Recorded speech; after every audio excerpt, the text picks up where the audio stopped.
Welcome to the Digital Amateur Television Experimenters Night. This is VK7OTC, the club station of the Radio and Electronics Association of Southern Tasmania. Amateur radio is a worldwide hobby that has many different aspects. Digital television is just one of the many modes and areas that are covered. Maybe you're interested in becoming involved in the DATV Experimenters Nights.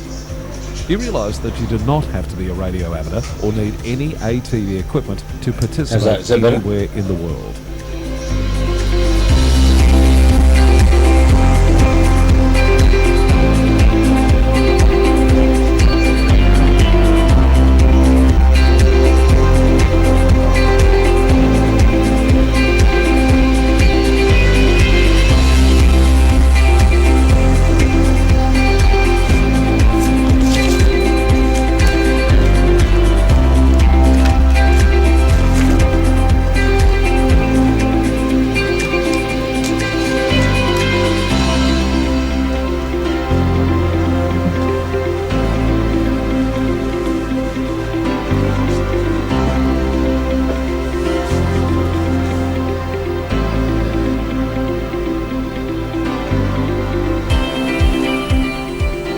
Also participate on the night by coming up to the Queen's Domain Clubrooms.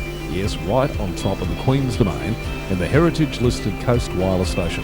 You never know, we might get you in front of the camera or behind, doing one of the many roles during the night. We get underway with our program on a Wednesday night from 7:30 p.m. local time. We'll see you soon. This is VK7 OTC.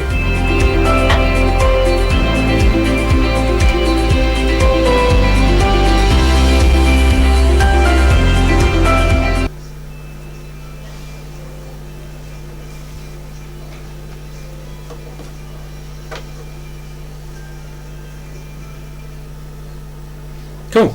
Okay, this is VK7OTC, the club station of the Radio and Electronics Association of Southern Tasmania, with our DATV Experimenters Nights, and I just have to apologise for my voice, which will come and go. Just getting over the dreaded loogie. So what we might do is ask for Mr. Alan Jeffrey, VK7KAJ, to come into the studio. Oh, I love it. Lovely. Just doing a double check of the streaming, and that looks much better. Yeah. That looks much better. So that's excellent. Thank you, Ben. I've got our video technician just next to us. Can you grab Alan for me, Ben? We've got a fairly full program tonight. Which involves a whole bucket load of people and a whole lot of events and bits and pieces. So we'll get underway directly.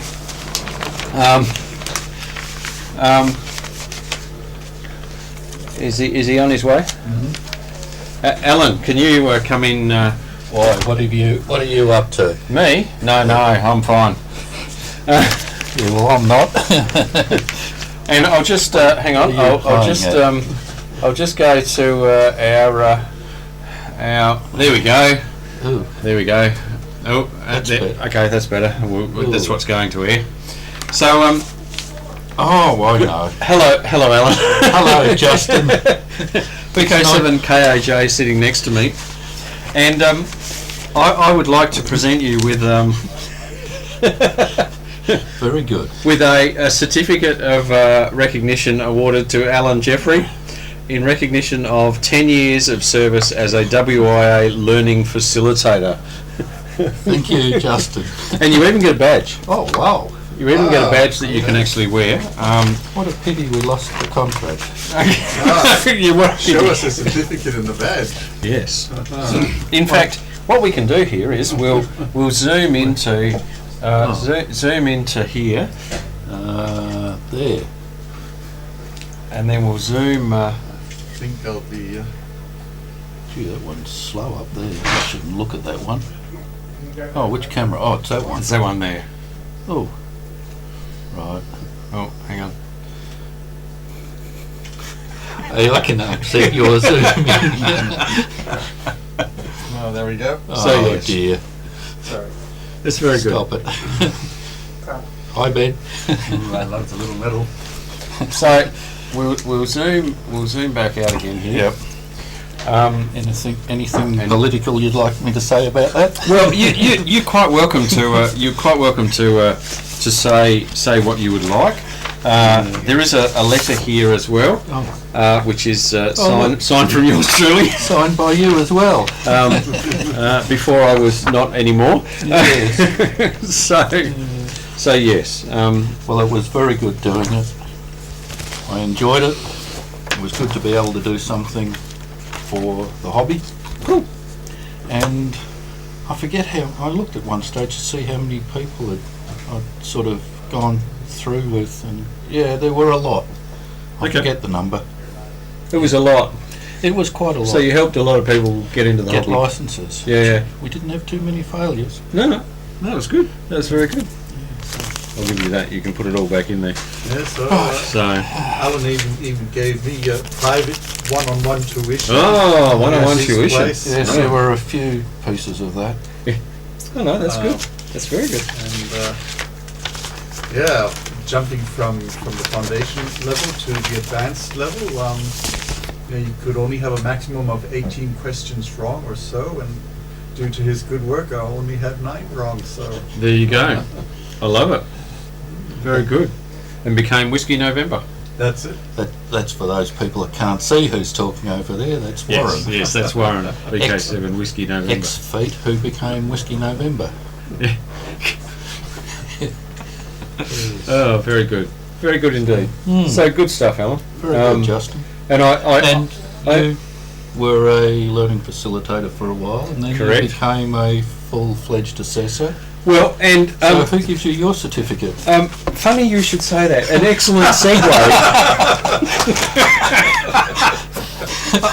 Just for the record, I knew nothing of this. I got a letter in the which said, "Please do not bend in the letterbox." Oh, great. So Hey, look, mine doesn't say do not bend, and it hasn't been. no, because I was able to bring that back with me on the plane. I opened it up thinking, what the hell's this? Because it was from the WIA. Yeah, and look, even better, it cost $1.98 to send it out, so by having Justin bring me mine and not through the post, I saved the WIA $1.98. Correct. Only a treasurer would say that. And a few more cents for the envelope and the time. And so I got a certificate of appreciation as being a WIA assessor. Yes. And guess who it was from?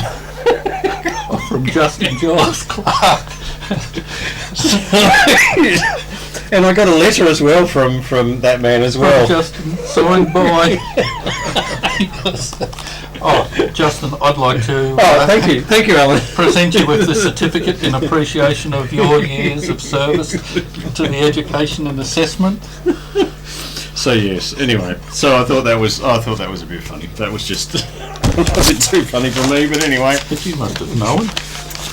No, not necessarily. Did you have a signature on file? No. Well, I knew we were sending all these out because we sent them. We basically sent certificates of appreciation to everybody. Yeah. Yours is special because it's the 10-year one, and you actually get the badge. Yeah. Okay. But we sent these out to everybody. So I to be honest, I wasn't expecting one of these. But that was the process. So yeah, I remember Reg talking about it. Must be over 10 years ago. Well, it is now. And muttering something about it, and I thought about it for a while, and I went up to him at probably a lunchtime meeting and said, yeah, I'm sort of interested in that. And yeah. And the rest is history. The rest is history. Well and truly. Where'd that 10 years go? Tell me about it. Tell me about it. So very good. Yeah. So congratulations. Yep. Well deserved. Hope so. It'd be good if it was. All right.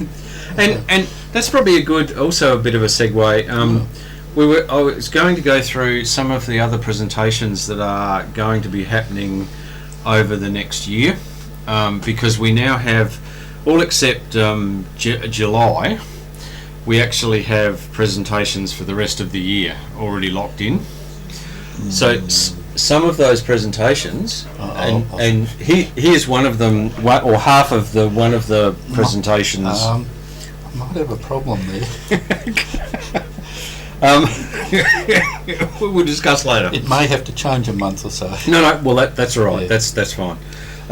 Alan and Kim VK7KB will be continuing their Antarctic and radio possibly thing. Roger.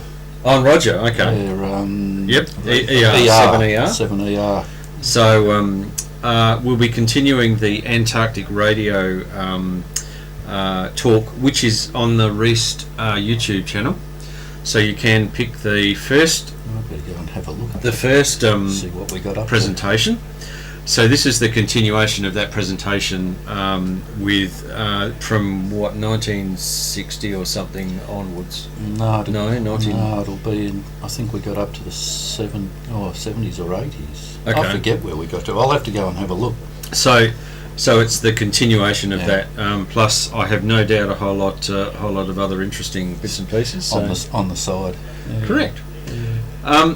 So some of the other presentations that we've organised is in August there is Oculus Rift, which for those who don't know is a virtual reality headset and system. It's actually a system with Mr. Ian McIntosh.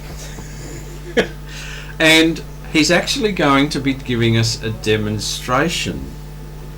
So we have organised a couple of reasonably high performance PCs for him and a couple of data projectors, and so this is going to be a very interesting presentation. We've also spent time discussing where to strategically place the buckets in the Clubrooms. Right, okay. Yeah. What? Yes. Virtual reality will get everybody sick. Yeah, okay. Hey, look, what I hear, Ian is guaranteeing at least one person will get sick. Right, cool. So it needs to come. This presentation needs to come with a warning. Sick bags given out to everyone as they walk in. Yeah.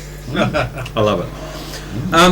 Another presentation that we're doing, I think it's in November, is men's health. So we're actually getting Dr. Con O'Neill from Cascade Road Practice in to give us a talk on men's health. Now, what else is there? That'll do for the time being. But anyway, we've actually got presentations for the rest of the year, apart from July. So if you're into or know anything, and Warren, I have asked, so we might get a presentation to Warren. Hint, hint. But if you, I was actually thinking about some sort of forum on a particular subject, because the forums we've had in the past have actually been really well received, and people like coming along and just sharing their experience in particular areas. So I was thinking about an actual forum for the July presentation night. But anyway, that's we'll see how we go with that one. So that's good. Now I might get you to. Can you let Rex know? He's next. He's next. He's the next victim. And get him. The sacrificial lamb. Get him in here, and we'll do a bit of a changeover. Right. We'll do a bit of a. Now let's just move that back over here. Place ad here. Place ad here. Yes. Well, we could actually do that. We could.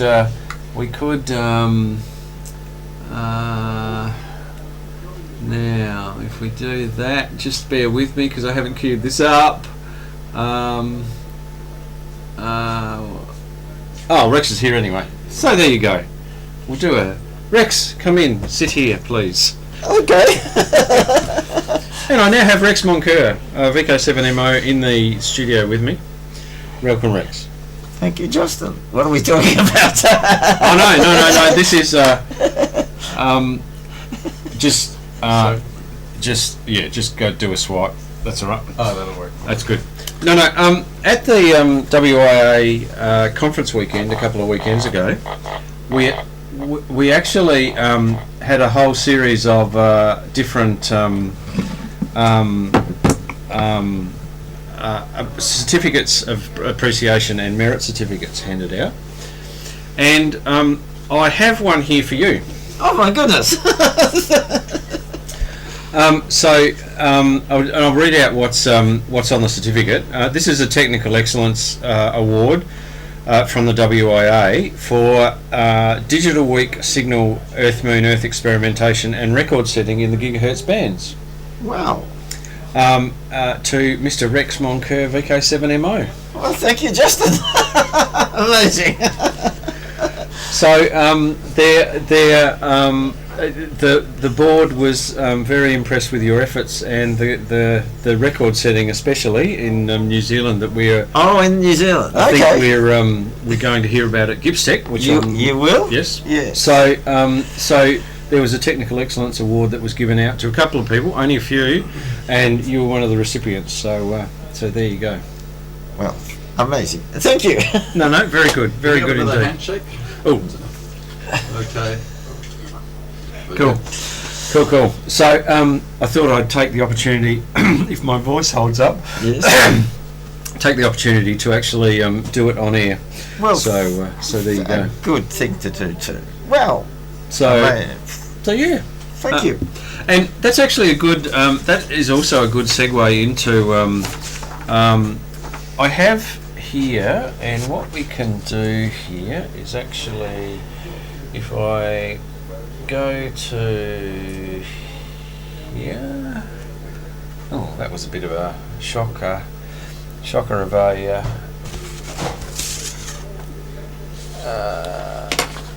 And yes, it's paper. I realise this. It's a little bit of a.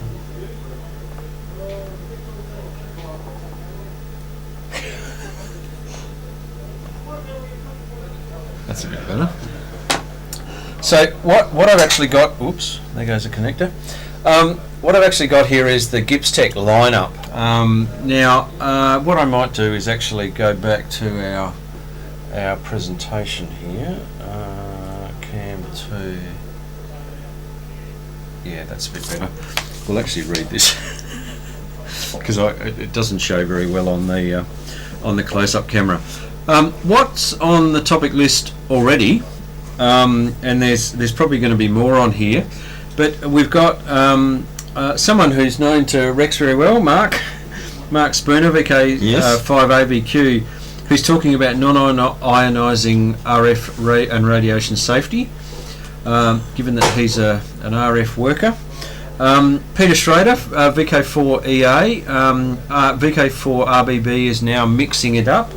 So I think this is a multi-frequency beacon that is using a single frequency source and actually mixing into each frequency. I'm not saying this right. Is using a single frequency source which they're then mixing up to get each of the frequencies for the beacons. I think that's what that's about. And of course that original frequency is GPS locked. George Galenis, which is VK3 EIP, a portable 23cm EME system for STEM applications. Dale Hughes, VK1 DSH, an automatic satellite ground station for satellite telemetry reception. George McLucas, VK4 AMG, who is Arduino as controller. Now VK4 AMG is also the one who has supplied the boards that Richard used in his 9100 and his 736. Which is down here. Oh, which is down here. Oh, sorry. Okay. So he's doing two talks. Yes. One is the Arduino as a controller, and one is the GPS discipline frequency reference. Traps for young and not so young players. So I look forward to that one. You've got yours truly doing a couple of talks on using a ZLPLL to GPS lock a white box transceiver, and also the K3NG based azimuth and elevation controller. So that's for 10 gig or for anything really, not just EME. We've got Hayden Honeywood, VK7HH, doing the repeater voting and simulcasting using VK Link and Asterisk application. Peter Picorni, VK2 EMR, the leap second and the status of UTC. And I did actually send him a link to I know Peter, because Peter went to Korea for the WIA. He's actually very involved with the ACMA and DOCA from a maritime perspective, and attends a lot of their international meetings.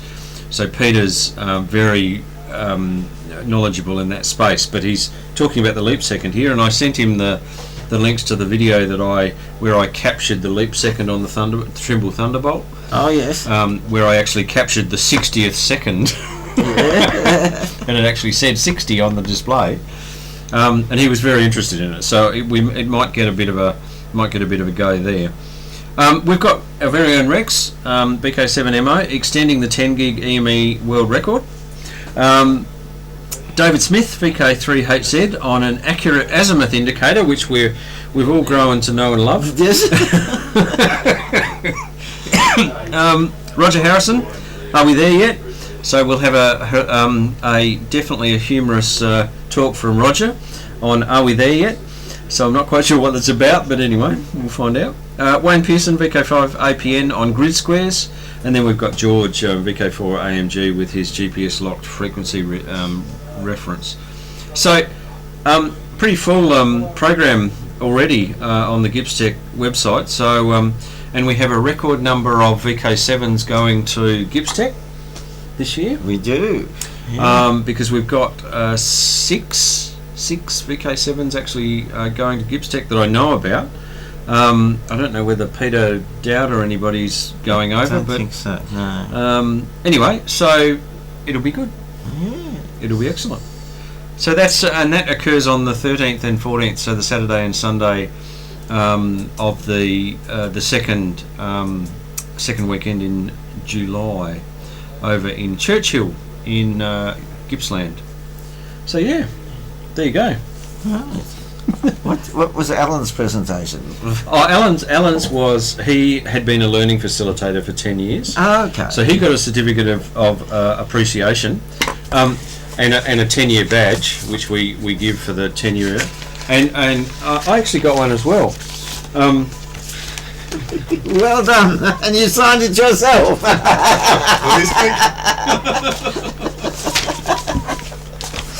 Oh dear. These things happen. So the other thing I was going to talk about, which Rex can stay here and help us go through, is the Winter VHF UHF Field Day. The announcement went out a couple of days ago, and there's been a bit of a promo on the WIA website about the Winter VHF UHF Field Day. And the key thing and the key change this year is it is only distance that's used. Only distance, so the distance between the two grid squares. Between the grid squares, or the absolute distance between the 2 points? Between the grid squares, because that's about the only way that they can calculate it out from a log. Right. Yes. So, yeah. And Roger goes into Roger, who is the interim and has been the interim manager for I don't know how long. Yes. Just makes the comment. Where does he make the comment?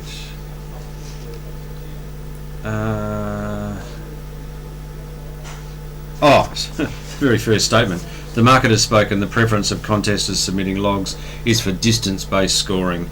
Hence, the event is distance-based scoring only. Yeah. So there are the different sections, which are the portable station, single and multiple operator, 8 or 24 hours. Home station, 24 or 8 hours. The Rover Station, 24 or 8 hours. And then subsections under that is single band only, or 4 bands of 6 to 70 centimetres and 23 centimetres, any 2 or up to 4 only. And then any bands, all bands, 50 megs and above. So you've got a definite choice there. The exchange is obviously call sign, signal report, ID, grid square, 6-digit grid square. The There is. I didn't know this actually existed. There's a website called www.contestradar, all one word.com. So you know where to point. And yeah, so you can put your QTH in, so other people know where to point to you, but also you know where to point to them. So that's a fantastic. Facility. The Rover Stations. Obviously, the Rover Stations are the ones that are running around to different grid squares during the 24 hours. One of the key requirements for the Rover Station I read here was you actually need to disassemble the station and then reassemble the station. You can't actually just move the station. So I thought that was what interesting. the definition of disassemble is. Well, you can probably, I don't know, put the dish in the back of the car and then move to the next location. Anyway, the fact that you're doing the Rover stationing is a lot of work and a lot of driving, given the Maidenhead. So, except if you're at the near a 4-grid corner, which correct. they have in Gippsland. correct. Which do we have one of those here? I'm sure we would have them, but you need them on a hill as well. Yeah, and I don't think there's any accessible ones that are conveniently on the top of a hill. Yeah. Okay. All right. Maybe that's a bit of a challenge to someone to find out whether there is one that we can use. The distance, the way that's calculated is the distance. There is a multiplier based on the frequency. So at 50 megs, the multiplier is 1.7. At 144, it's 1. 432, it's 2.7. 1296, 3.7. 4.4, etc., all the way up to 24 gigs where the multiplier is 10. So if you can operate 24 gigs or above, then it can be reasonably lucrative at 1 point a kilometre times 10. Yes, except that you've got very few people to work. Correct. correct. So and getting more than one grid square is also an issue. so anyway, that's occurs on the 23rd and the 22nd and 23rd. Runs from 0100 UTC to 0059 UTC on the Sunday, so the 24 hours of Saturday Sunday. So yeah, it's in 2 weeks' time. Yes, we just to make sure we don't freeze to death. So rug up, polar fleeces at the ready, at 40 paces. So there you go. So what I was going to do is just run through a little bit of the WIA Conference Weekend, so give you a bit of an idea about what occurred on the conference weekend, and I'm hoping what I can actually do, just excuse me, I'll grab these. Oops, sorry. Because what I was hoping I could do is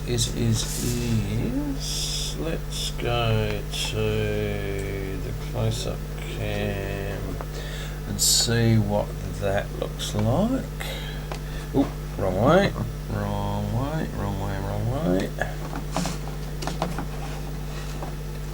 Oh yeah, I reckon that'll work. So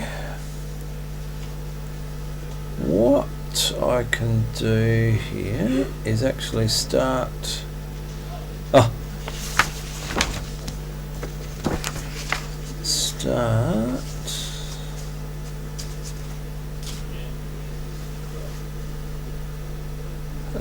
Just bear with me, sorry.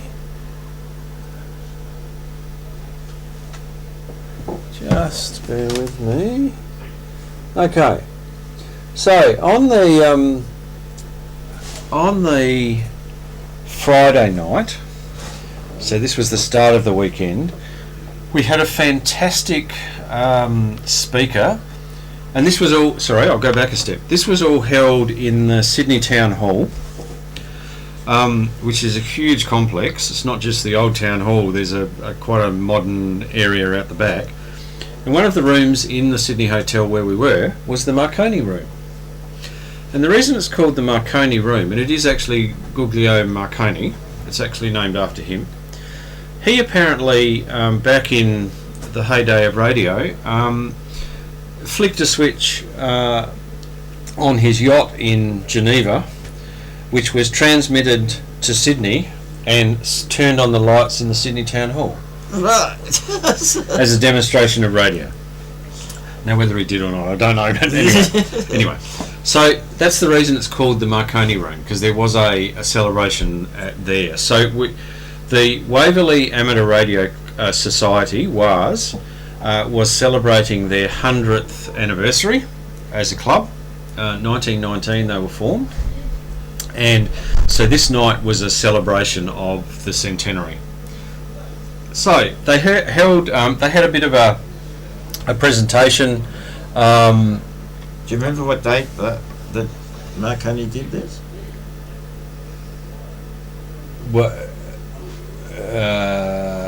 When he did this? Yeah. No, I don't know. I'd have to look it up. No. I'd have to look it up. But I assume it would have been. This would have been the 20s, the 20 or 30s. I assume it's that. Yeah, I mean, if they did it in one hop rather than multi-hops, that's a pretty fair achievement, isn't it? Correct. Spark transmitter. Correct. Mind you, he had some reasonable resources down at the coast of England, and a few other things that had some reasonable power, but yeah, not sure. Not sure. But so Waverley did a presentation of a bit of the history of the Waverley Amateur Radio Club, and then they had a keynote speaker, and the keynote speaker was a guy called Dr. David Dufty, who was a very very passionate talker, who's written a book called The Secret Code Breakers of Central Bureau, which is Central Bureau was the Central Intelligence Bureau that was formed in World War II in Australia, basically to decode mainly Japanese intelligence, but the book follows the history of them creating the Central Bureau. So the need for it, and then all of the decryption and the listening stations and all of this sort of stuff. So he talked a little bit about that, but he tended to focus on, as soon as he knew that it was amateur radio, there is a little bit in the book about Florence Mackenzie, Mrs. Mack. Oh, yes. Now, Mrs. Mack ran a school for many, many years that trained men and women in Morse code out of Sydney, and she was one of the, I think she was the first female trained engineer in Australia. It's something like that. And so he focused in on the three key players who created the Central Bureau, and then went off on a little bit of a tangent with Florence Mackenzie, because he's currently writing a book about Florence Mackenzie. Okay. So and the Alara ladies were actually able to exchange some information about Florence Mackenzie he didn't know. Right. So they're now keeping in touch. But David Dufty talked about this. This is him talking about radio and war. Very passionate about the whole thing. And in fact, he was so enthused, he ended up coming to the dinner on the Saturday night, because we had Fred Watson give us the keynote speaker on the Saturday night. And yeah, still very passionate. Thought this was fantastic. So this was this is good. This is a Waverley QSL card when they celebrated They're 50th. Oh, no, they're 30th. No, their 30th. Their 20th. Their 20th anniversary. So, but this shows the 1919. So when they actually started, they still have that call sign of VK2BV, Right. which is fantastic. That's John Harper, who is their president, who gave a bit of a talk, and John Buckley, who was our MC for the night. John's a scream. I sat next to him at the dinner, and this is the Marconi Room. It's quite a modern room. It's and there were eats in there, and now hang on, we'll head back to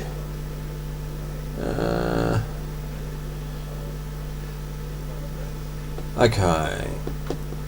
Now we then all disappeared from there, and we went to obviously on the Saturday there was the AGM in the morning, and the AGM you'll see here there were a whole lot of merit awards that were given out at the AGM, and the very first merit award was the Michael Owen Distinction Medal, which is a new medal that was struck last year, and it was actually given, the first one was given to Peter Wolfenden, VK3RV. Oh, yes. And that's me presenting it to Peter, and then Peter did a great speech.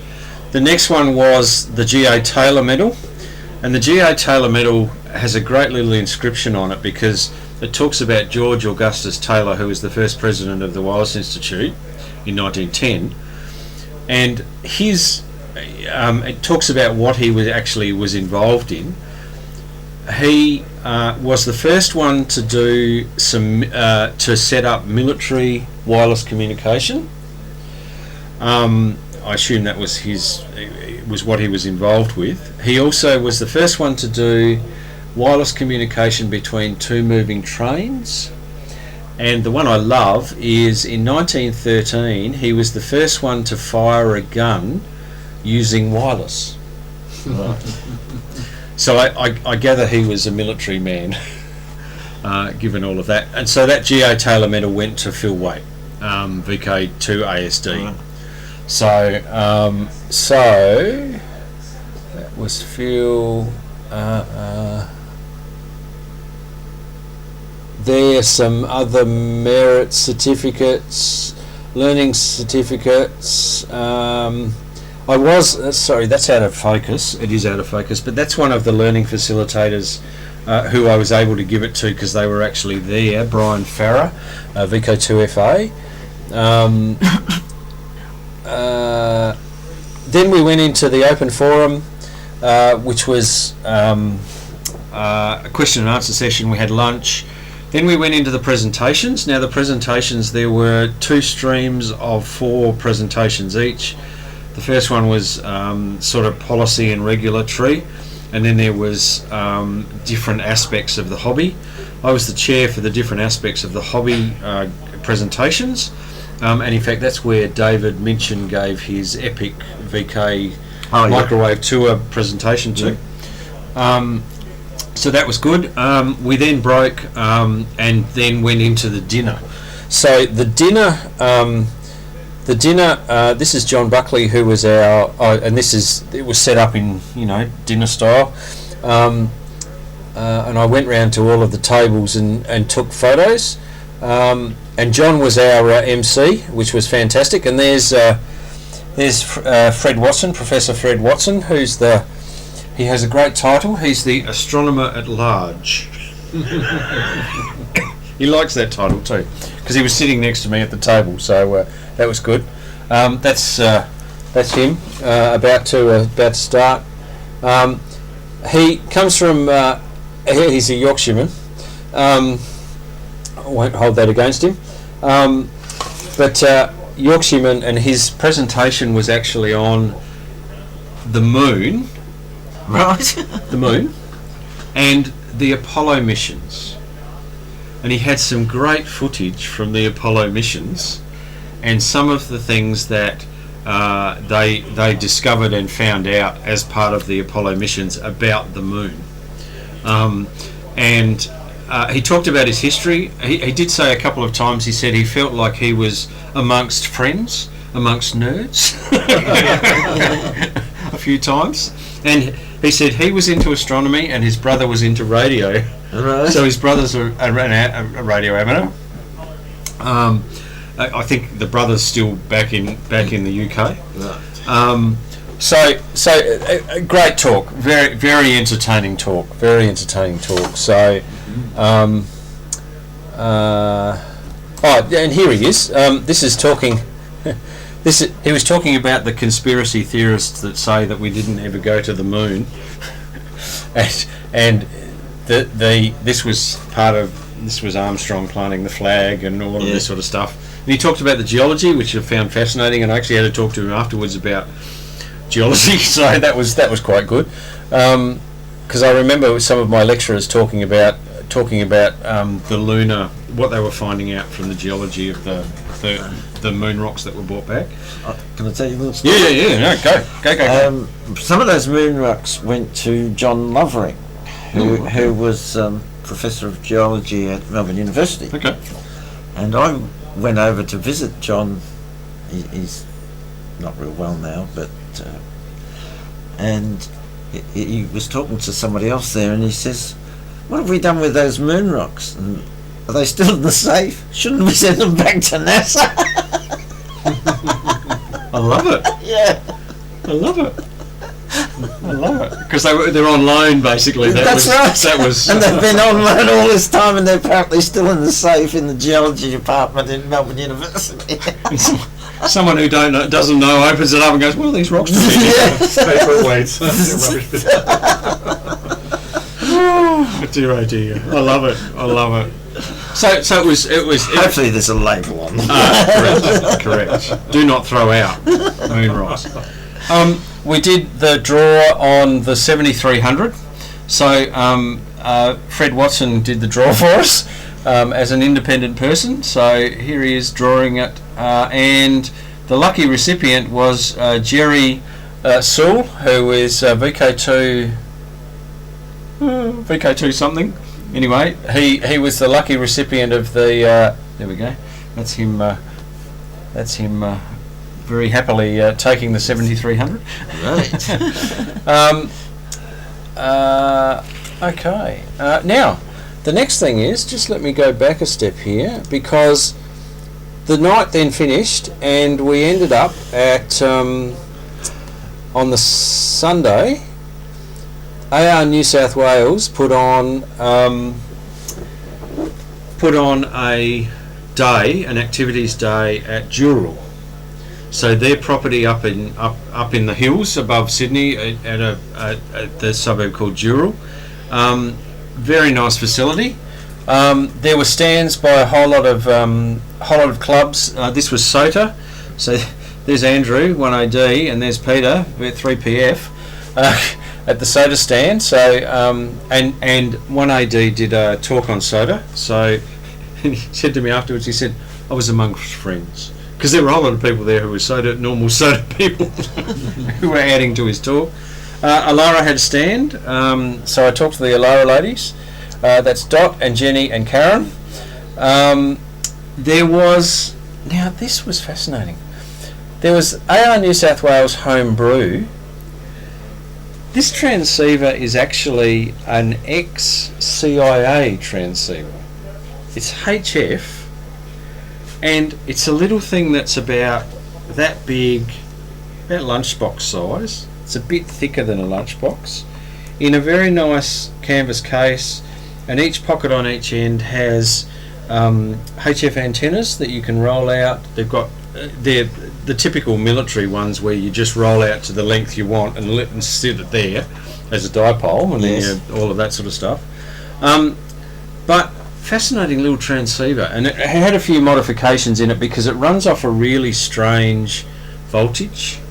It was actually full of batteries in the bottom of it, and so they've made one of the homebrew people have made a LiPo circuit for it, so they can run it off LiPo batteries. Is it solid state? Solid state. Yeah. So it's recent. It's recent. I think he said it was 60s or 70s. Right. Was that sort of era. But fascinating little thing. Yeah, AR New South Wales Homebrew Group. So they were displaying a whole lot of their homebrew bits and pieces, which was fantastic. It was prior to satellites. Correct. So that, whereas the CIA probably just has a sat phone or something. Yes.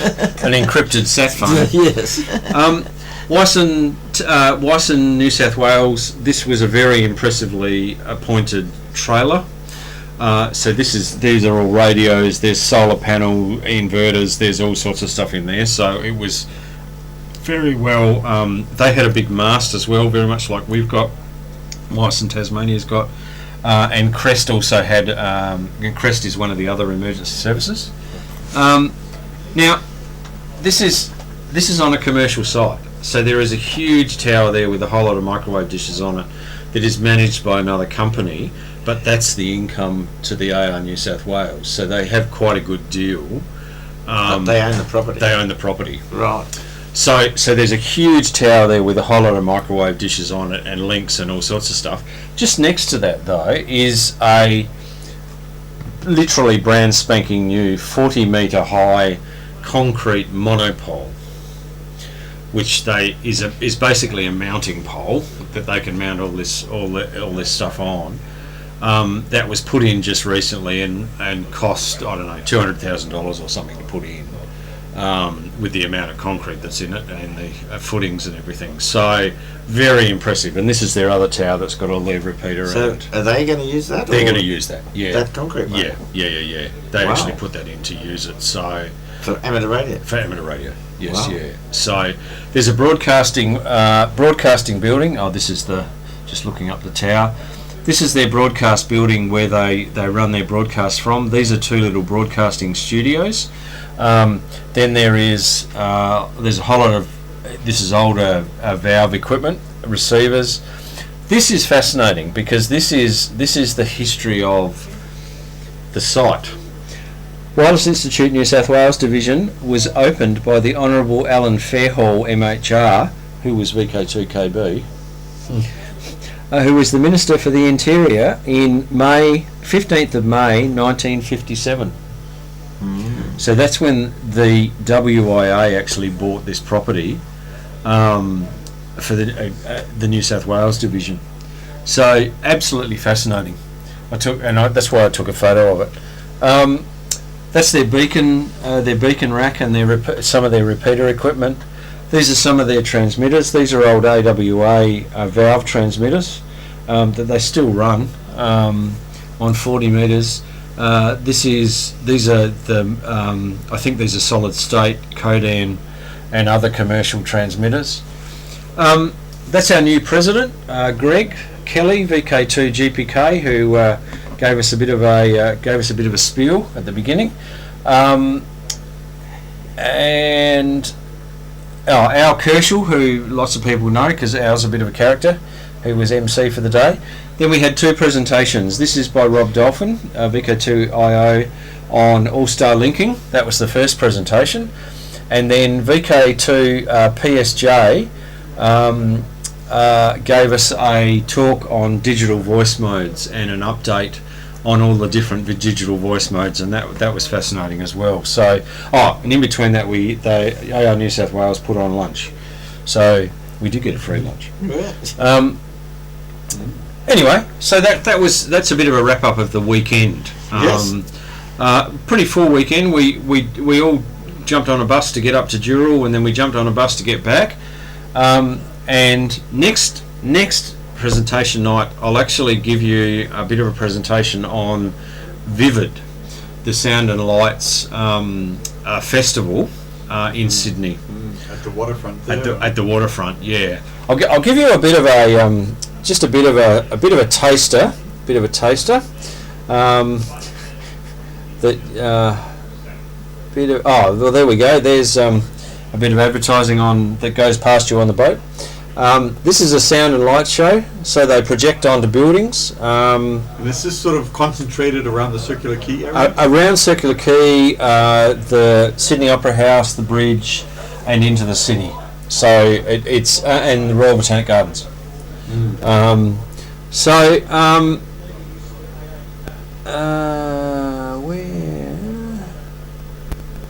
I thought I uploaded some. Anyway. In fact, the advertising for this night on Facebook. This was one of the. That's actually the one I used. This is one of the portable presentations that was in a shopping centre. And it's interactive. As you walk up to it and you touch it, the lights change. So absolutely fascinating. It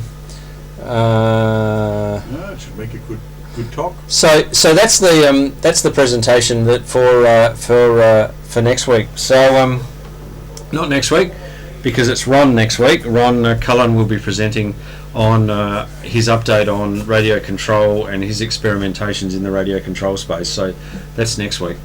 So anyway, that's our now one last thing. Promotion of Hayden VK7HH's YouTube channel. Hayden's YouTube channel is going absolutely berserk right at the moment with lots of content and lots of presentations. So go to YouTube, put in VK7HH, and there is lots of great content there that Hayden's putting up there right at the moment. So have a look at it. It's fantastic. So yeah, on you, Hayden. So anyway, we'll take a bit of a callback. I'm actually listening on R2 for those people who want to call in. So by all means, if you're listening, go for it and call in. Give us a callback report on R2. This is VK7OTC, the club station of the Radio and Electronics Association of Southern Tasmania. Who's coughing? I think Ron's there. Yeah, VK7RM, VK7OTC. Go ahead, Ron. Thanks, Justin and Rex. Very good presentation and most enjoyable. The problem is it blanks out my TV when I talk on this channel. VK7OTC, VK7RM. Roger, Ron. Okay, no problems at all. No problems at all. Understand the blanking effect.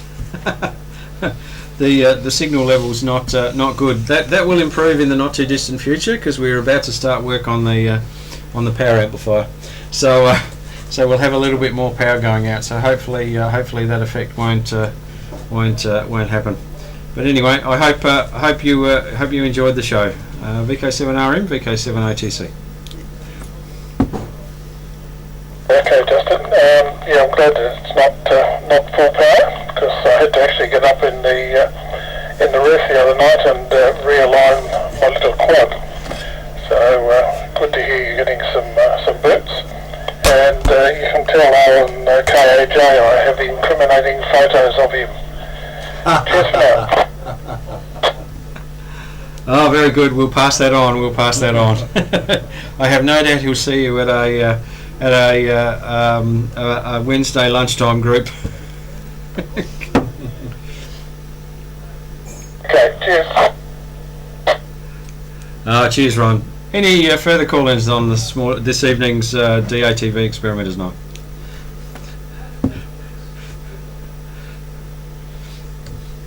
No, nothing heard. Okay, we'll wrap it up at that, and I'll put on some videos, and we'll stop the streaming, and we'll go from there. Thanks to all involved, and we'll catch you in a fortnight's time with our next digital amateur television Experimenters Night. Cheers. We'll have to employ them. Oh, definitely. Thanks, Ron. 73. Anyway, cool. Cool. Thank you. Done. Yes. Done.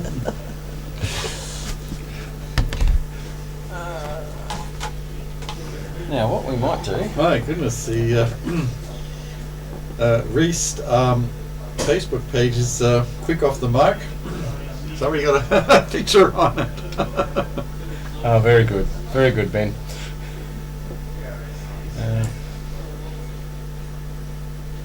Yeah, so that concrete tower in Juro.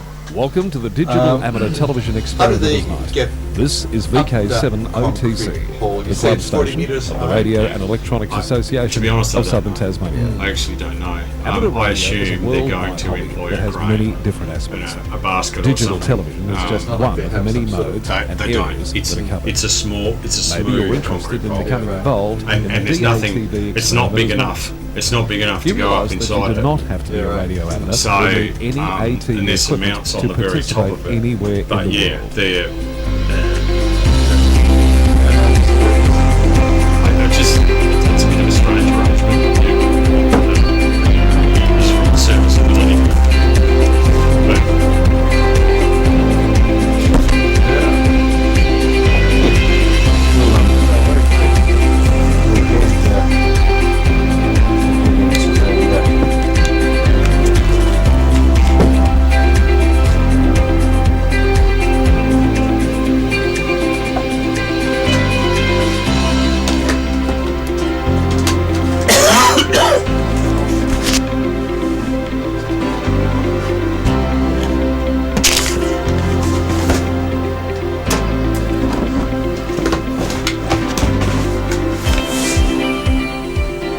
also participate in the night by coming up to the Queen's Domain Clubrooms.